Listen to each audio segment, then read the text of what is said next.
You're listening to the Clear Creek Resources Podcast from Clear Creek Community Church. To hear more, check out clearcreekresources.org. All right, guys, welcome to the Clear Creek Resources Podcast. Ryan and Yancey, it's good to be back with you guys. It's been a while for me. Yeah, it's good to be here. Yeah, thanks for coming. Yep, thank How you. are y'all? Y'all are good?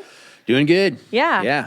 So we're in the middle of a podcast series where we're talking about how to talk to our kids about lots of different things, but hard topics that we are definitely having conversations with our kids about, but that maybe sometimes feel hard. We don't know where to start. We don't know the right thing to say. And so we might not have all the answers today or any of these weeks, but we just want to together as a church talk through what that looks like. And maybe all together we can offer some wisdom. So today's topic is how do I talk to my kids about others? So others, capital O, that's just anyone who's different, who is different in some way to where your kid notices and they just feel the need to have a conversation about it, or you want to have a conversation with them. Before we talk about the little things and the big things, if you're talking to your kids just about someone who's different, whatever it is, do you think there's like a first step? Like when you enter in these conversations, if your kid says, hey, like this person is different from me for this reason, like how do we even frame those conversations with our kids? Like regardless of the specific thing we're talking about. Yeah, my kids are older now. Y'all have younger kids. So my kids are in high school and in college. So I'm just trying to think back when my kids would describe someone who they wouldn't have said other, but that's who it was. I think what we try to just talk about that God's made a very diverse world, and He's planted us in it, and that there's a great benefit on people that are different than you. But again, for me, it always depends on what the other is. Right. If it's race, that's one conversation. If it's religion, it's another conversation. If it's sexuality, it's a whole nother conversation. So I don't think there's a one-stop step because it all depends on the context of what the other actually is. Yeah. Is what I would argue. Yeah, I definitely agree with that. I actually love that you said that. Like diversity is a good thing, just in general, right? And it does depend on what we're talking about, which we're going to get to. But one thing I do try to tell my kids, though, that doesn't ever change, regardless of the conversation, is this is a person in front of you who is made in God's image, who God loves more than you could ever even consider. So whether it's something that is, a truth question or race or whatever it is, like God loves this person, and so you are required to treat them that way. Yeah, that's what I would say. Every person has dignity given to them because they are made in the image of God. I think I try to help our kids to have some empathy and for an understanding, to get outside of their own experience and to be able to try to just have a curiosity for someone else's experience and how they view the world, and to ask questions. And I think, to me, that is a part of that is the first step to me is understanding like the Christian worldview in that. But even just from, we're brought up in an American democracy where people come from different places. They immigrate here. They have different perspectives, different political leanings, different religious beliefs. And as a country, we've celebrated those things. And so, it is as much someone else's America as it is yours. And so, we can embrace those things even just from our country standpoint. So, obviously I start with with how God has created us and what we believe about the dignity of other people. But then, even just trying to give people our kids a perspective on just the society that we live in. This is what it looks like to be a part of a society and a culture, and one that we have all stacked hands on to say, this is what America is going to look like. We're going to be a mixing pot. There's going to be different perspectives. There's going to be a respect for what other people believe and what they think. And so we're going to live into that and walk with people. Mm-hmm. Yeah, I think that's really helpful. I think what we can do, what can happen is sometimes we enter into conversations with a foundation of fear. So if someone's different than you, that's scary. And our kids feel that, like this is, even if it's something that we hold really closely that does really, really matter, we enter into like reactive stance or fearful stance instead of, like you're saying, like with curiosity, with questions, which this is the world we live in.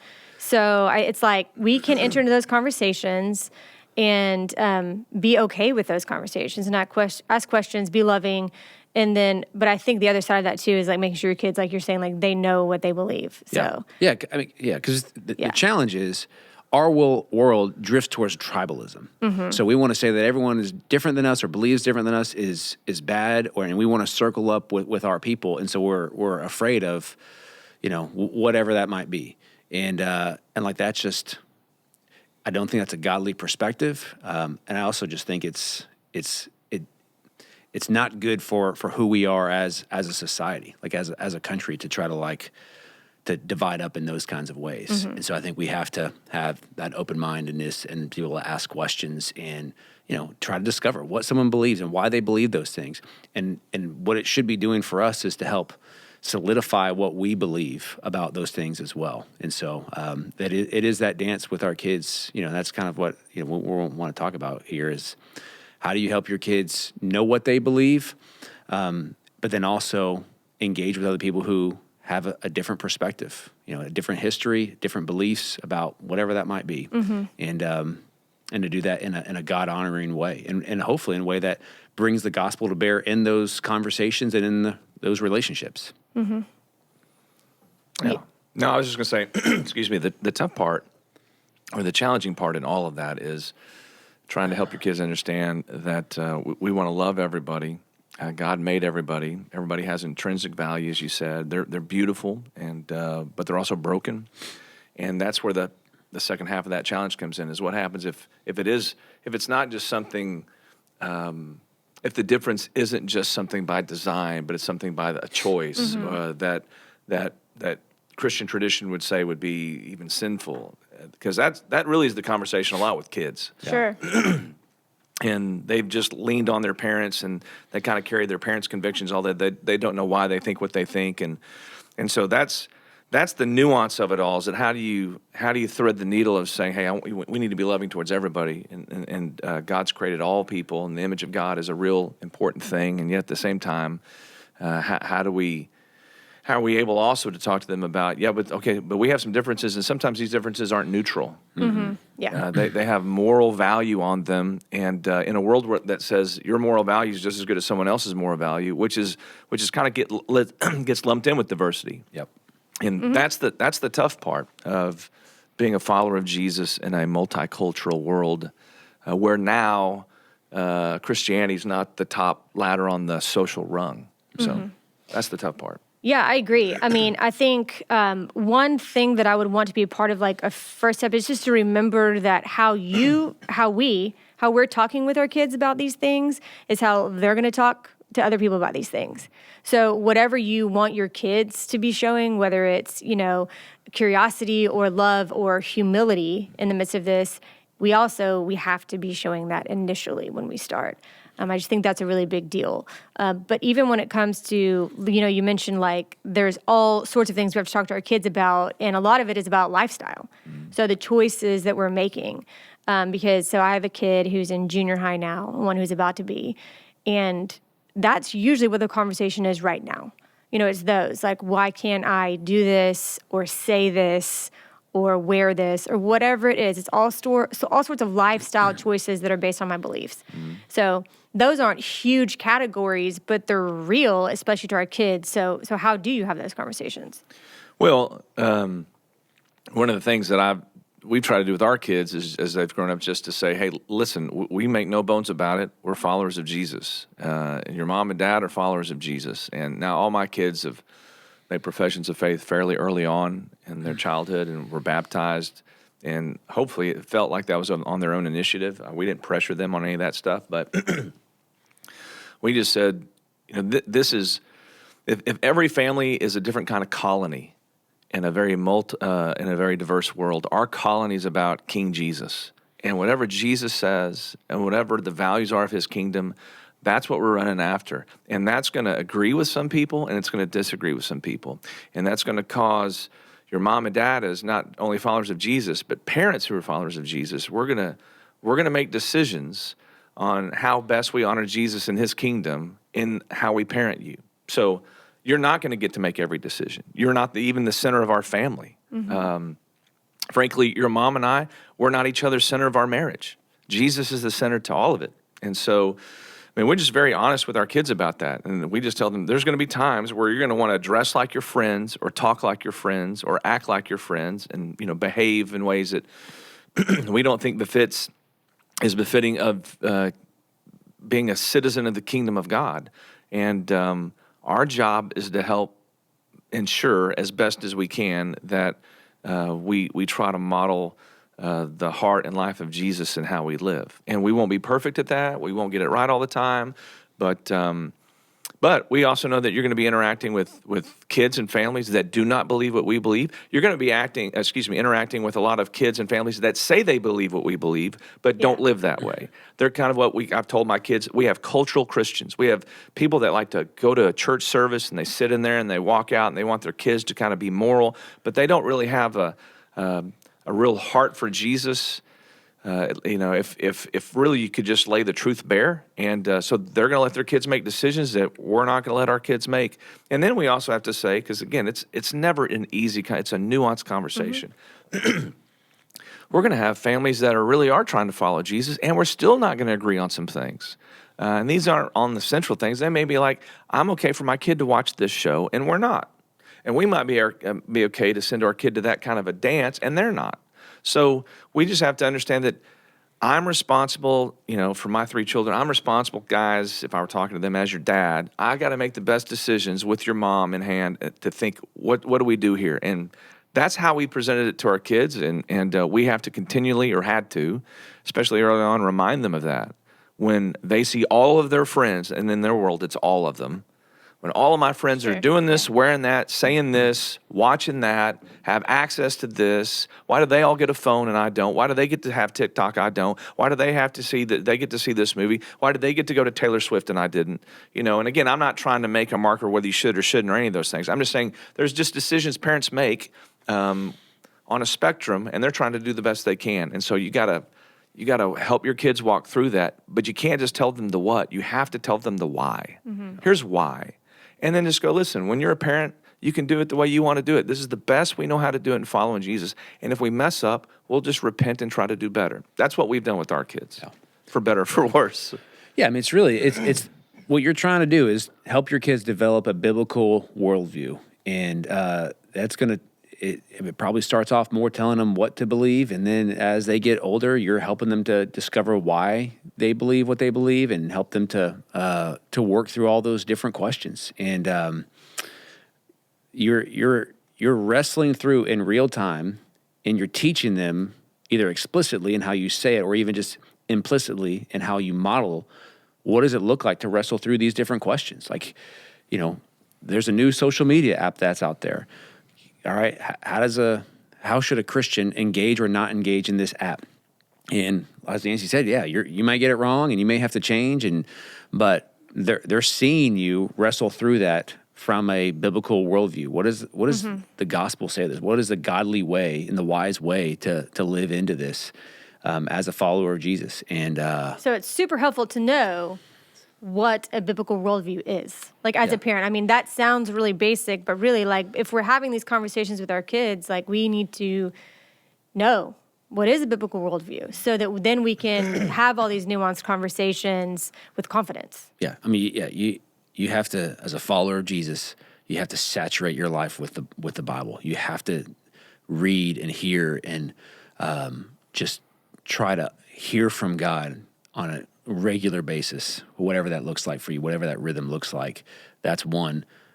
You've got to do this in community with other people who are pressing the gospel into you, and it is helpful to even have other parents who are in the same, similar stage of life, or parents who are their kids are older, they've gone through some of those things. They can help, give you some input on those. Even, it's like, all right, my kids, they were dealing with whether or not we should get a Walkman, or not. And now you're dealing with whether or not they should have TikTok. Maybe it's a little different, but here's how you can think through that. And doing this in community. But I mean, your worldview your biblical worldview is, as a parent, is continually being developed and formed as you're reading the Bible and you're walking in community. And at the same time, you're also trying to help form your own kids' worldview. Yeah.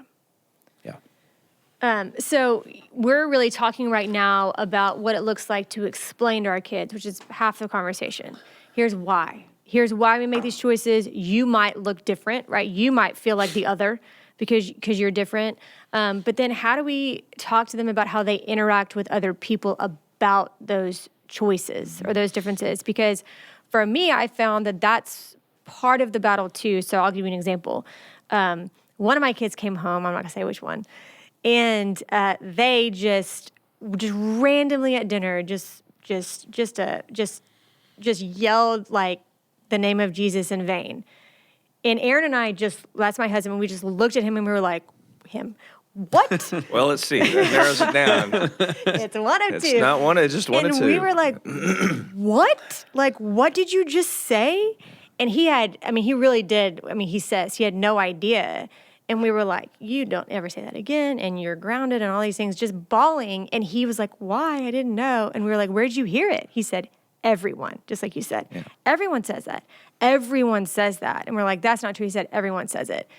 And so we had to have a conversation with him about why we don't talk like that, why the name of Jesus is sacred and precious and we hold in honor.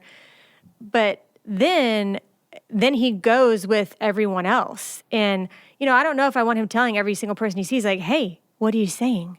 As a little 8-year-old. Sure. So how do you have that conversation with your kids? Like, this is why we make those choices, but how do they interact with everyone else who's making different choices? I know I think it's hard. Yeah. Yeah, I think, I'd love to hear Yancey's thoughts on this. I just spoke first last time, so I thought I'd just let you run after it first. So the season of life that Lindsay and I are in is we've got, I would say, at least one of our kids have made a profession of faith, and the other two have, it's kind of like of course I believe that. And it feels a little bit like, I don't know if that's as much of a they're in that stage where we're trying to help them work through that. What do you really believe? What does faith in Jesus really look like? And so because of that, those conversations are slightly different. There's some nuance into that. In particular, the one who has made this profession of faith, some of it's not, all right, now that you have done this, here's you're entering into your school as a missionary. And so you're interacting with people who don't believe what you believe. They don't know the hope of the gospel. And so that doesn't mean that you're going to look down upon them or, go around and you're just trying to point out the sin in other people's lives and say, you need to do the right thing. But your heart should want them to know the hope of Jesus. And so, you go into your school with a different identity now. And that's an identity that you're going to carry on for the rest of your life. You will be a missionary for the rest of your life, and you will interact with people who believe different and think different, and sometimes they're making choices that are not godly. Not to say sometimes.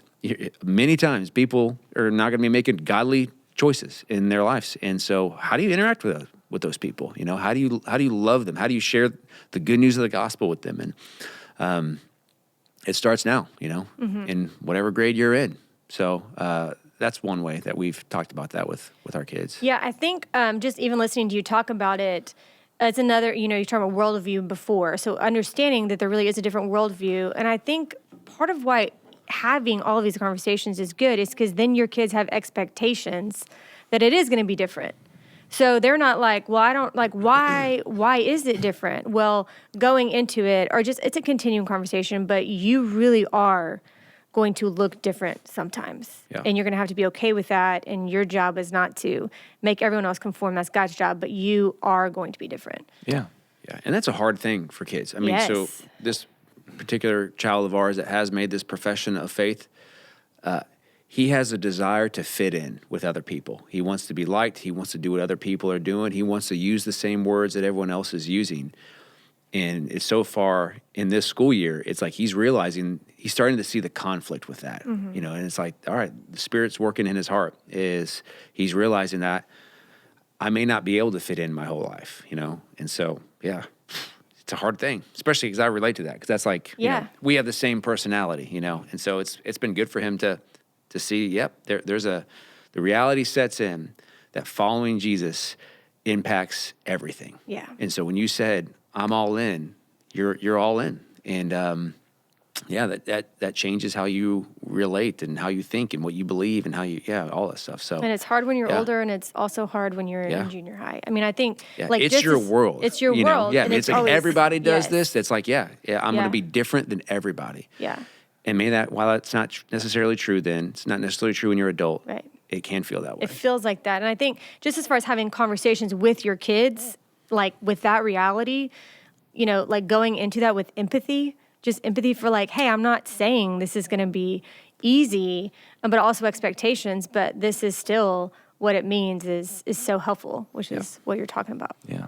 I think there's also got to be, we're talking about a heart check with the kids. There's got to be a real heart check with the parents. And what I mean by that is there are a lot of parents in suburbia, one of their dreams is that their kids are the popular ones, that they've made the cheerleading squad, that they're the volleyball stud, that they're all these things.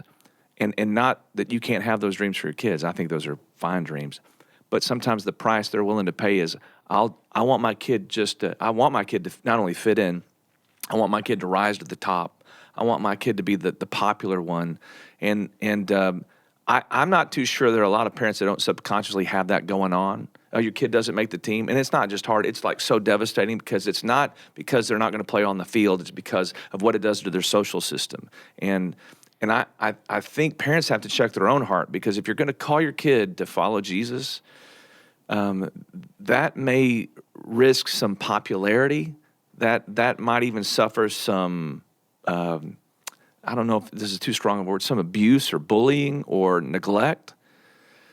I mean, I grew up in a town where Christendom was still alive and well. I mean, this is, we're saying prayers and the Pledge of Allegiance. And I mean, I could count on in a 5A high school and with one hand how many people I knew that were my class trying to follow Jesus.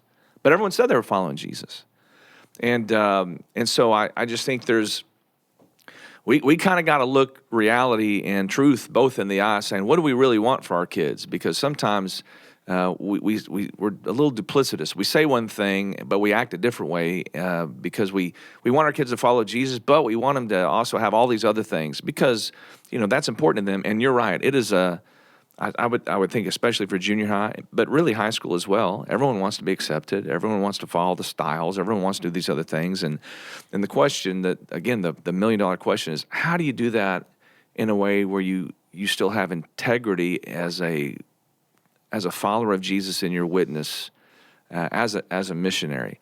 And if you're never having any kind of conflict at all, I just think it's a little suspect because then what that falls into is kind of Christianity Incorporated, which is alive and well in this area, which is like, I do the right thing, put my kid in the right school, get him in the right games and the right sports and in the right church, and there we go. Send him off to the right school, and we've done our job. But that's why you have 9 kids out of 10 that lose the faith when they go to college for all practical sense and purposes. So that's the, I relate to your kids' story on that, how they want to be accepted, and we even see that with our kids. I mean, and what's even tougher is that kids don't come in one size fits all. They're all different. They got different personalities and different dreams and desires, and those are just some challenging things. And so you're trying to figure out, like, as the Bible teaches, raise up a child in the way he should go, and when he's old, he won't depart from it. But to me, always the key to that was, how do I train up a child in the way that he should go? Like, what's unique to this kid? And I got 3 boys, and none of them have been perfect, and just like anyone else's kids. So the question is, like, how do I train each one of these guys and where they are with their failings and successes and their personality and their desires in a way that's befitting most for Jesus? And parenting is hard. So I'm sorry. No, I was just going to say, like, I think that's really helpful too, because my 4 kids are very different, like everybody's.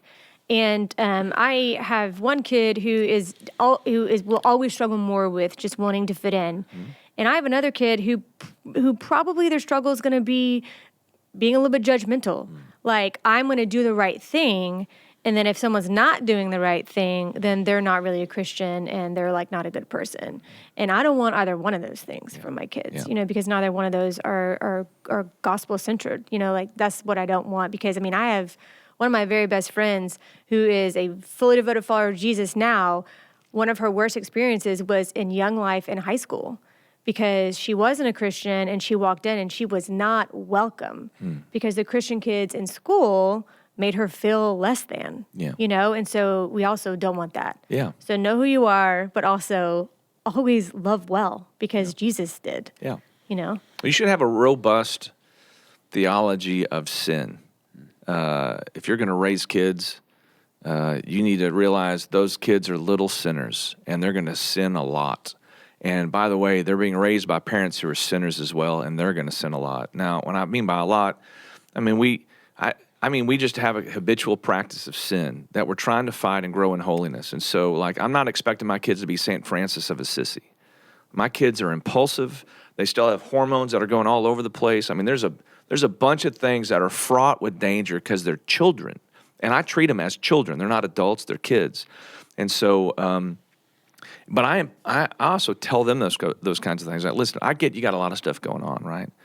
But Jesus never gave people a pass because they were young. Oh, if you're a kid, I guess it doesn't matter. In fact, he said, let the kids come to me. And so what I want to try and instill in my kids is like when things are going south and you're struggling with whatever that you're struggling with, being accepted or, you have a girl that, I have 3 boys, you had a girl that, didn't respond the way you wanted to respond because you thought she was cute, blah, blah, blah. Like, let's what does Jesus have to say about who you are? I'm with you, Ryan. It's really all about identity. I'm trying to help my kids see that they're citizens and family members and missionaries, the things that we talk about. Like, those are real conversations we have with our kids. And because it's those kind of identity markers that this world's always pushing up against. Mm-hmm. And so, and then at the same time, I have to tell my kids, everyone's going to be different in this deal. Like we have really close friends of ours with kids somewhat the same age, and they're making different decisions than we are.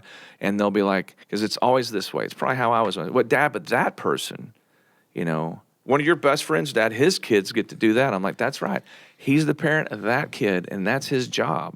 And we're not going to judge them for that. That's, there's some discernment that's going on. And the way I'm discerning this right now with you guys and the way y'all are wired is we're not going to do that. And if I need to learn better later on, I'll repent of that. But you'll be fine either way. Yeah. Well, in the end, I don't think that you can break your kids. So they're not so fragile that some rules aren't going to hurt them. They're going to help them. And that's what we try to tell them. The rules are good for us. Rules are good if they're good rules. And we're trying to do good rules so that you can learn how to be what I always want. I'm sorry, I'll close this up real quick. But what the goal for me in a Christian parenting is that my kids are discerners.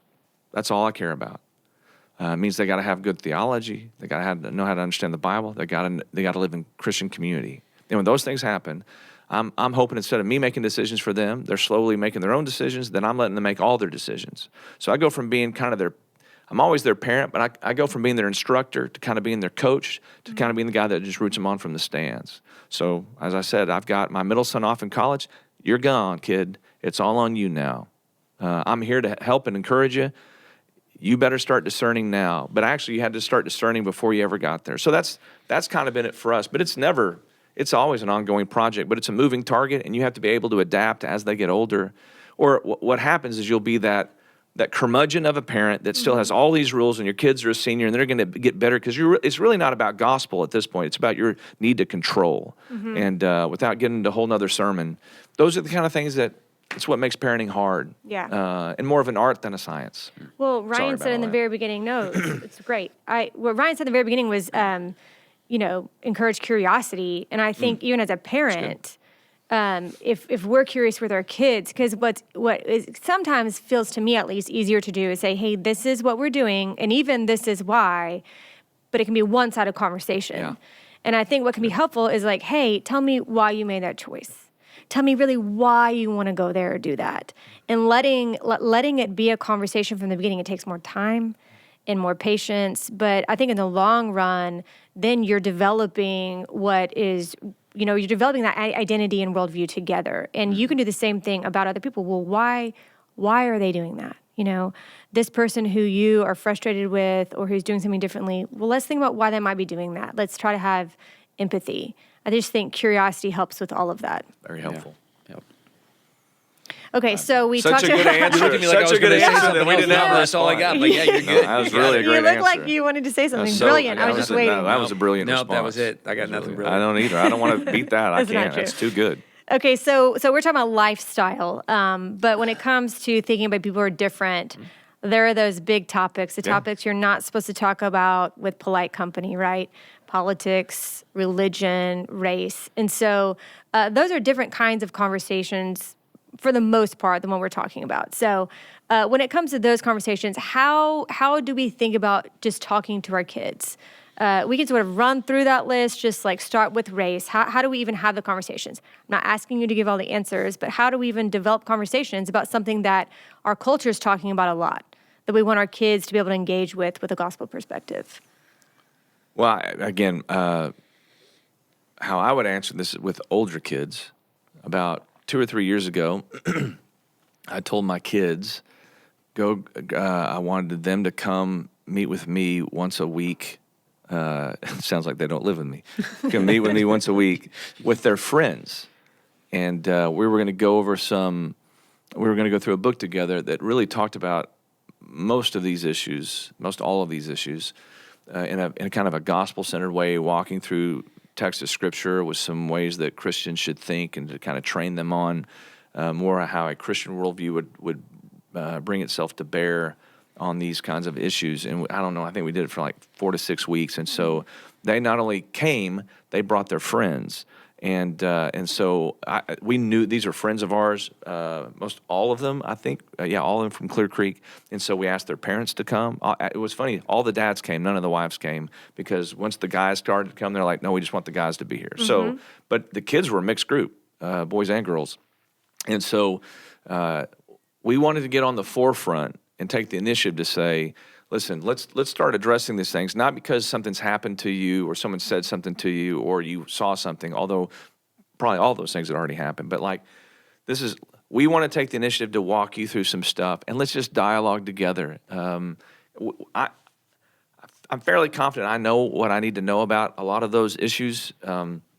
My kids, I would think they do too, but I wanted, as you said, curious. I wanted to hear how they thought about it and how they thought about someone else's thinking who was really good at it, someone who was kind of a Christian apologist who was trying to speak at a kid's level. And if we can link to that book, I just think that might be helpful. well, I'm gonna write it down. yeah. It's a good resource. Yeah. I can't even think of the name. It's Rebecca. Well, McLaughlin, but I yeah. can't think of the title of the book. Yeah. It's her kid's style. It's 10. Yeah, I think it's still 10 questions. She had Confronting Christianity, Yeah. which is like Yeah. the Yes.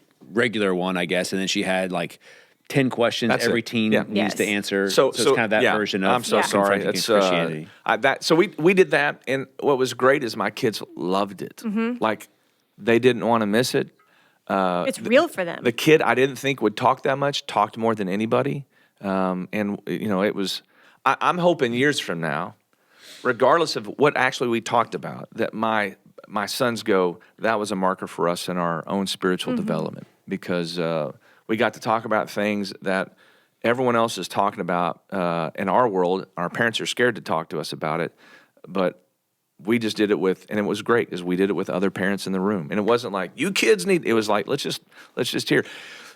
McLaughlin, the author, she's the one that had the voice to it. We were just getting to talk. It was almost like a book club, right? But it was way more than that. So, of all the kids that have been in there, I'm really encouraged to see where they are now. And I'm not saying that was the one thing that did it. I just think it pushed the flywheel.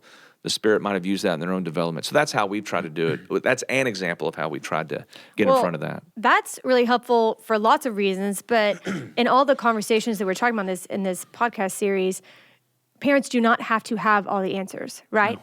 To engage in conversation with your kids, it's really great to do with everyone else is dealing with the same issues. We all are. And so y'all came together as a group and then used an expert to sort of guide the conversation, and that's great. That's correct. That's a great thing that the church does for us with these conversations. We don't have to do it alone. No, I would to put a button on it, or a bow on it, I should say, I would really encourage parents to do that. They can ask Clear Creek Resources for those kinds of resources, and really just make it it was a very low-key, I mean, they had intense conversations, but those kids were not intimidated at all. And it's, again, for us, my situation, just a bunch of dads sitting around there talking and getting to, once you start to hear your kids start talking, you don't want to talk as much, because you're hearing them say things about what they think that they probably haven't told you very much at length before. And it's fascinating because you get to know your kids better. And you're also thinking in the back, how can I help disciple my kid better because of this? So it was easy to do. All the dads wanted to do it. Once I said, I'm going to do it, would y'all want to be involved? They're like, yeah. So, that's just one way that we've done that. And our kids have been more open to talk to us about those kinds of issues since then. So. And you're just talking about like big issues like politics. Well, it talks about it talks about religion and sexuality Yeah. and race. And I mean, the book that Rebecca McLaughlin writes off of her bestseller, what was it? Not Confronting Christianity. It really does take the big issues that all people face, but that does it in a way it's real helpful for kids. And she says like, Christians have to answer these questions. Yes. So it is sort of what we're talking about. These are issues that our kids, as Christians, are going to have to face. Makes them better missionaries when they go back into their own world. Yeah. What we constantly did, though, and I think Ryan's addressed this and you've addressed this, we've constantly said, but in the end, we're trying to love people. We're not trying to argue people into the kingdom. Yeah. We're trying to love people and love them even if they don't like what we say or disagree with us. And we want to be loving and humble and winsome and all the things that we think that is the character of Jesus. So, I always tell my kids, it's not, sorry. No, go ahead. Yeah. You're not writing a paper, right? You're not in an argument. Yep. You are in relationship with somebody. Yep. So you need to understand, but when you go out there, like wherever it is, whether it's your school or on the bus or whatever it is for you right now, you're in relationship as a person in front of you, not an argument in front of you. Yeah. So always keep that in mind. I tell you what's helped with this. Just to tag, just 1 second. My kids have very diverse friends. My middle son's friends are Hindus, Muslims. They're from all over the world that have come to Houston. They have parents that work for NASA. And it was never really concerning for me. I was like, do you have any Christian friends? Of course I do. But my son just learned to love other cultures because I think he had a gospel vision of God's come to redeem all things. And it's not a newsflash to anyone that the only Christians in the world aren't white North Americans. But even people from other faiths, it's just been a good lesson for him on how to love people well, which I would probably not have done that, or I wasn't really afforded that kind of an opportunity in Plainview, because everyone's at least off of some branch of the Christian tree for the most part. We didn't have a lot of Hindus and Muslims, which I thought was fascinating. So, sorry. Your Christian one was around like race specifically? Is that what you're asking? Yeah, or if you wanted politics or religion. Starting with race. My kids they're at the age kind of I described earlier where because of just being in public school and different neighborhoods and all, it's, they actually have a pretty diverse group of friends. I mean, we just had some birthday parties for 2 of our kids and, it's not just a bunch of white kids. It's different races and ethnicities in there. And so for them, that's just normal. They don't even think about it. And so I think for us, it's about how we talk about that. We're going to talk about it from the biblical worldview of God has created this beautiful diversity within the world. There's different tribes, tongues, and languages, and all these people from all these different tribes, tongues, and languages will be in the kingdom of God one day. And so, we are a witness to the nations, and so those nations can all be within our own neighborhood and within our own school. And so we're going to embrace that and love that, and share the gospel with whoever that is. And so. So I think we try to talk about that in that way versus, when you have this, the racial division that happens in our countries and all, in our country, the way people talk about it, it shapes your kids. And you can talk about it the way that God sees this beautiful diversity, or you can talk about it in some other way, and that's going to get into your kids and how they view that. And so that's going to start shaping their worldview. And it might result in more tribalism and more like, oh, they are different than us, and that's just not helpful. And so we try to bring that kind of joy and celebration of diversity into our conversations, but also not like in a weird way. Like, Yeah, no, I love that. I mean, we do the same thing because it's really one of the most, there's so many beautiful things about our faith, right? But it is such a beautiful aspect of our faith, this idea that one day every tongue will confess and every knee will bow. It's so beautiful. But also we try to have honest conversations about the reality of the past, specifically in America. So try to hold those things together. This is our past and we have to acknowledge it, right? This is what's going on. This is what's the reality for some people. And this is also God's plan. It's that worldview. This is the worldview. This is also the broken world. And so this is your place in it, which is hard. For them especially, because they're like, I don't know. Because my kids are like your kids. They're like, their world is much more diverse and pluralistic than mine was. So they're with different kinds of people all the time. But we still have to have conversations about it because they're about to go and be a part of them. Yeah, and I'd probably say the way that you view your politics, or the way that you view race, or the way that you view other religions, and how you act and talk and behave is far more shaping on your children than any conversation you have with them. So how you respond to the news when there's some racial motivated crime, or how you respond to the latest numbers in the polls on who's running for president, and you just kind of bark out something and your kids see that, that's going to be far more impactful than you ever sitting down and saying, well, here's what we need to do with it, because they've already seen what you've done with it. So that's why, to me, we've said this and we'll just say it again, you've got to be able to gospel yourself, if you will, grow in godliness about what you believe about these things in a way that's kingdom befitting, and not necessarily you're partisan in such a way where your kids can't even see the other side of things anymore. Like, they're so indoctrinated into this is exactly how we see politics, this is exactly how we see race, and this is exactly how we see everything else. It's tough if the example you've been giving doesn't really look like Jesus. And so that's why the parents have to figure out what they believe in light of the gospel with these things, instead of, because what happens is we just take whatever our parents did and that's how we act, and then we give it to our other kids. It just goes from generation to generation. And that's why the greatest discipleship thing you can do for your kids is to be your own disciple, and to unlearn things that aren't befitting of the King and learn things that are. And so my kids have picked up more about what I believe about those things when they see me watch the news and respond the way that I respond. Or I'll stop and go, what do we think about that? Because I want to know, what do y'all, here's how we think about that. And so I just try to use those as opportunities to talk to my kids about that, because they're going to go, I know right now in high school, all these kids are bringing whatever beliefs they are because their parents gave them those beliefs. And so my kids are having debates all the time. These guys get in fights and arguments. Their friends do.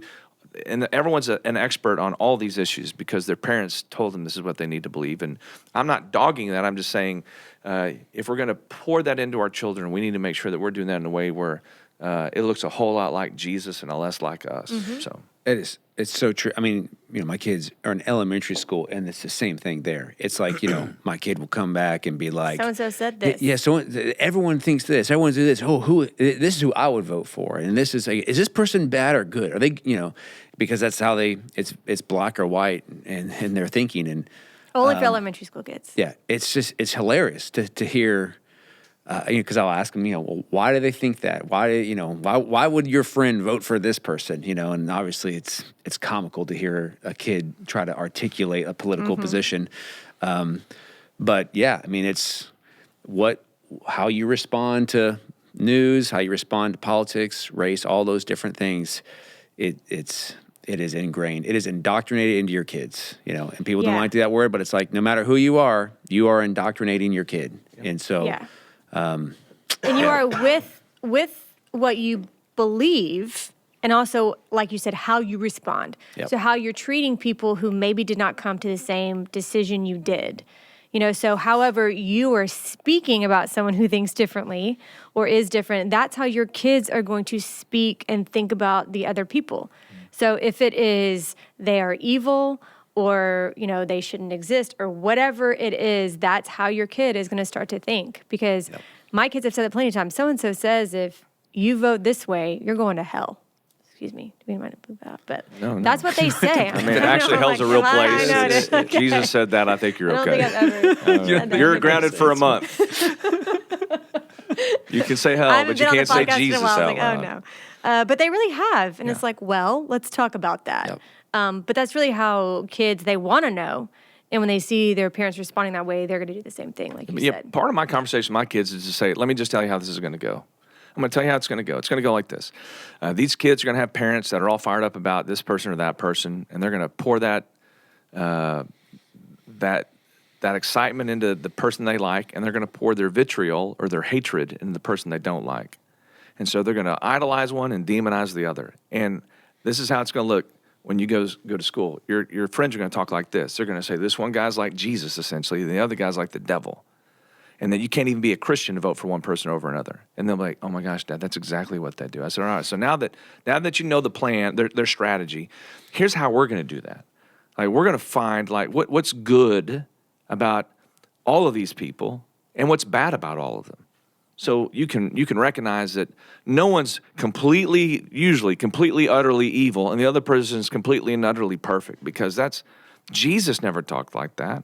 So like, let's find like where's the beautiful in both of those and where's the broken in both of those. And so that'll temper how we engage, because I don't need the Arrington kids going crazy like those kids are going crazy, because you need to know like we're gospel people here. And so like, let's have that kind of conversation. So I mean, I'll ask so what was the debate today? And one of my kids about, well, it was on this. And I said, well, what did you do? Well, you know, I got fired up and I said this. I'm like, well, that sounds like your dad. So, but where did you leave it? And so that's kind of where I'm trying to help coach my kids right now. I'm not making them do anything. And right now I'm in the place, because my kids are older, I'm coaching them like, all right, well, listen, here's a way that you need to think about that I think's better. I think this befits what the kingdom would look like. And so I actually think it's helped my kids a little bit. I mean, I think my kids would be like, Dad, everyone got in this big fight, and I was just kind of like in the middle trying to listen to both sides. I said, oh, you were trying to listen to what they had to say. Mm-hmm. Well, right, I'm going to give you a star for today. Way to go, trying to listen. You realize that this is a nuanced conversation. Right. Yeah, okay. We don't put things on bumper stickers and say that's what we believe, because it's a lot more nuanced than that. And so, again, for me, it's about discernment. I want to train my kids to think, and then to articulate what they think in a way that's gracious and humble. And I'm okay if my kids get fired up. I want them to get fired up. I get fired up about things, but to do so in a way that still ultimately respects other people and doesn't make it sound like they got the corner on everything. So we're in a working process. I'll just say that. So we're sort of talking about all the big topics together, but what's interesting about it is they're not really the same as far as like, you know, what is foundational, you know, what is nuanced, all those things. So talk to me a little bit about that, because religion is different than race, which is different than politics.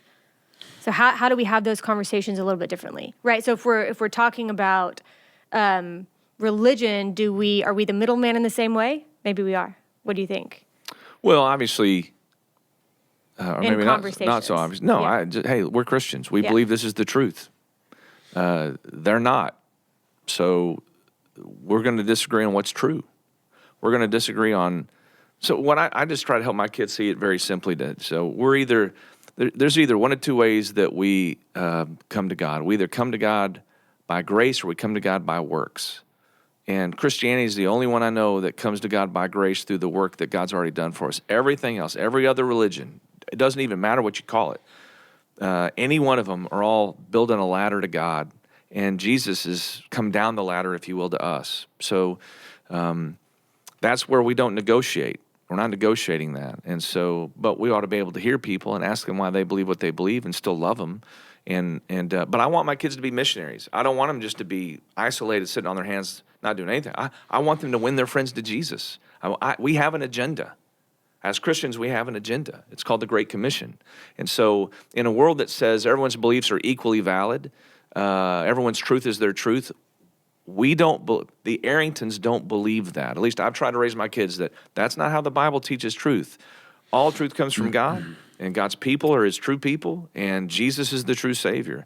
And so now the art of it will be, how do we gain a hearing with our lost friends? How do we love them well so that they might want to listen to the hope that we have in Jesus? But yeah, it's a different kind of thing. I always tell my middle kid's got tons of friends from different religions, and I think he's super respectful. I mean, they're coming to when he graduated to go to school, graduated from high school, we had a bunch of people in our house we had Hindus and Muslims and some person, I didn't know the name of their religion. So I'm just grateful that he had developed the kind of friendships with them. And I said, do y'all ever talk about faith? He goes, all the time. And so that makes me feel good. That's no different than Paul and the Areopagus and Mars Hill and Acts. It's no different than really the first century followers of Jesus. They're in a multicultural world. They're the minority religion, way minority, and they have to be able to engage in ways that are attractive to Jesus. That's what we try to do with our kids. For better or for worse, we've tried. Yeah. I don't have anything to add about religion. I was just thinking, when we teach systematic, or whenever I've taught it before, we sort of talk through what are essential beliefs and what are secondary and tertiary, whatever. Mm-hmm.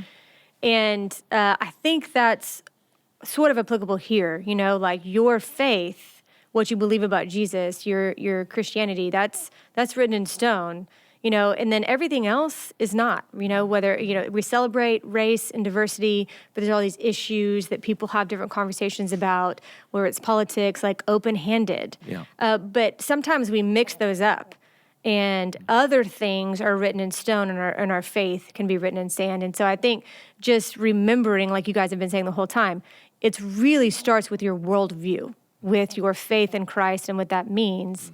And then everything else flows from there.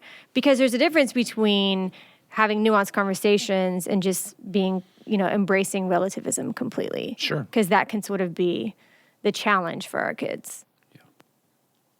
Yeah, I wouldn't be surprised, and I'm not a prognosticator, but when I hear Generation Z, which I think is what my kids are, I really have no idea. When I hear them talk, I wouldn't be surprised in 15 to 20 years if the pendulum swings the other way in kind of our North American conversations about sexuality or race or whatever. And when I mean swinging the other way, I mean I think there's going to be a reaction to kind of how they've been taught by, the powers that be, kind of the prevailing voices today. Because when I talk to my kids and their friends, it just seems like I'm not too sure they've bought into what everyone else is telling them now. Mm-hmm. They're like, that doesn't make sense to us. And some of them aren't even, a lot of them aren't even Christians. They're like, this doesn't make any sense. So I even want my kids like, so what? So even if it swings back, it could swing back further one way that's not even helpful. I mean, you got to have Jesus. You got to follow Jesus. Let Jesus be the standard. And as Ryan said, you can't just have some figment of an imagination of what Jesus is in your head. You have to look at the Gospels. You got to read the New Testament. You got to be in the Bible. You need to have a little bit of theology. In other words, you have to mature as a disciple to help your kids mature as disciples as well. Yeah. I don't have anything else to add. What was your question again? I mean, it's like, that's... you said you didn't have any more thoughts about religion. I didn't know if you had other thoughts about politics or... Yeah, Ryan, what other thoughts do you have? Because that was just... Yeah, I mean, I think it just goes back to what we've said. I mean, you as a parent, is your worldview more dictated by your political view or what you believe about Jesus? Mm-hmm. And so, who's ultimately the king over all those things? If Jesus is the king, then everything else trickles down from there. And I think that when that is true and you're trying to really press into the gospel and you have this theology of the brokenness of humanity and how the gospel is the ultimate hope and the ultimate answer for that, then that just, you just view politics differently than maybe it's talked about, as if like, this is the worst thing that's, this is what's wrong with the world, and then this political solution is the solution for it. And if you have a robust theology of the brokenness of man and sin and the gospel, you're like, that actually is not going to solve it the way you think it does. It might solve aspects of it, and it might be helpful. It might say, okay, that's really good, but here's how that really kind of breaks down here. And so if you view your own politics that way, then it's a little easier to be a little more charitable towards someone else's beliefs. You understand, okay, yeah, I can embrace that or celebrate that aspect of that platform or that party or that person, but not these other parts. And here's why. And again, it's how what you believe in your own heart about those things then impacts how you talk about it, not just what you say, but how you say it. And so you talked about the explicit and implicit way that you model those things. And so it all trickles down. So Yeah.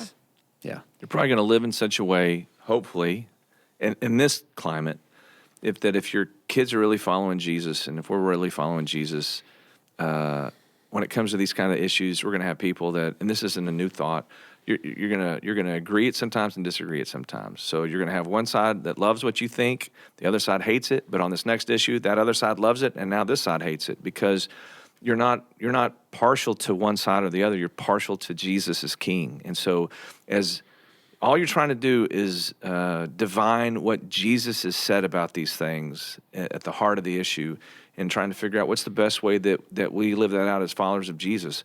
And different groups are going to agree or disagree with that. So you're going to be loved and hated by the same people, and then on the next issue they'll flip.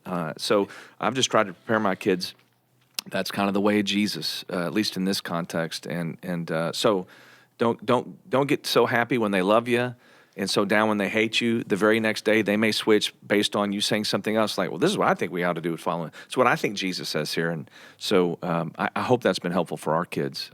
It's been helpful for me just as an adult. So yeah, the whole black and white thing. It's like every time you're going to vote for something, you should have this conflict going on within you. Like you shouldn't be 100% bought into any of the things, because those are man-made good things that are trying to solve issues. And again, there's things that you can agree with, some things you can't agree with. It's not going to be as black and white to where 100% all the way down, I'm going to agree with this solution. You're going to have to deal with that conflict within your own heart. Yeah.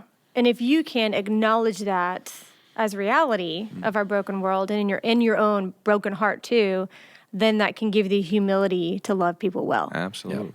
Who think differently, who are acting and living differently. I was thinking about a sermon series we did a long time ago about, what this is going to be wrong, but cringy Christians? Yeah. What was it called? I think it was salty. Salty. Yeah. We used to use cringy as cringy was the other category. Yeah. And that's just what I keep thinking about. So know your beliefs, but then when you interact with people who are different or who think differently or act differently, don't be cringy. Yeah. Just love them well. Sure. I mean. Loving them well Yeah. still means you can disagree. Right. But you can disagree in a loving way. You can disagree in a God-honoring way. And you can sure as heck disagree in a non-God-honoring way. And so we want to do the former, not the latter. And that's part of the goodness of following Jesus, is even when we disagree, we can do so in a way where hopefully whoever's on the other side of that, they respect us. They might even admire us, even if they don't agree with us, because we've loved them and treated them as the way we've wanted to be treated. Yeah. It sounds a whole lot like what Jesus has said before. So love others in a way that you've wanted to be loved. Treat them as you want to be treated. So that's really my last question. If we're going to have conversations with our kids, what's really the one thing you would want your kids to really take away from these conversations when we're talking about people who are different, whatever that means? And I know we're talking about a wide spectrum. Yeah, I mean, ultimately, I think it comes full circle. For me is, I originally answered, hey, I don't know what the first step is because every other is different. But in hearing your responses, I actually would change that. I do agree. What I would want my kids to know from the very overall is that God created all creation, but He created humanity. He loves humanity. It's, again, beautiful and broken. And because we need the grace of God to know God. Like the only reason that my kids or I or their mom are followers of Jesus is because God rescued us. And so it's just hard to be arrogant when you've been rescued for no reason outside of this, that God did it. And so I want my kids to embrace others or at least love others well, because they're fellow sinners. We're all sinners. We're all broken. And we want God to rescue them as well. And we want to live in a way where they would want to be rescued by God, even if they don't believe that. And so I want my kids to have a gospel humility about how they approach people and a gospel love when they engage people. So that's why the cross means everything to us. Yeah, I would agree with that. The original question is like, how do you teach your kids about, I guess, interacting or engaging others? People who have a different view. It's just the way that Jesus moved towards us, we move towards others, and we do that with the good news of the gospel. So Yeah, I love That's that. right on. All right. Well, thank you guys so much. Again, we're not going to answer every question here, but that was super, super helpful. You guys are good dads, good leaders. So thanks for being here. Hey, thanks for checking out this video. If you haven't yet, make sure that you hit subscribe down below and check out ClearCreekResources.org, where we have videos, books, and sermons on there, as well as our audio podcast. Thanks for watching.